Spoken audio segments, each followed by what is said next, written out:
Matud pa sa akong lolo, iyang uyab daghan kaayo, ni adtong panahon pa, nga siya batan-on pa, makakita dang mga daga, mokapyot daw sa iya. Bisan karon nga tigulang na, si lolo nangabit pa.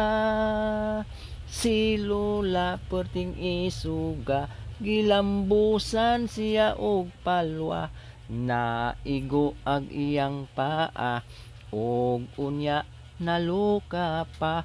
Si lolo guol kaayo, iyang itlog na sinsiyo, maglisod na sa paglakang, kay nabungkag na ang pugaran. Busa ikaw higala, si lolo ayaw suna, aron di ka mapuspusan sa imo ang asawa.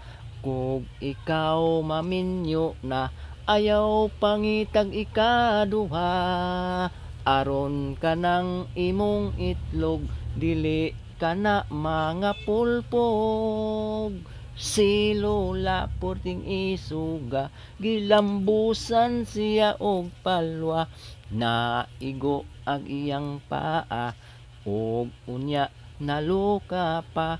Si lolo guol kaayo, iyang itlog na sinsiyo, maglisod na sa paglakang, kay nabungkag na ang pugaran.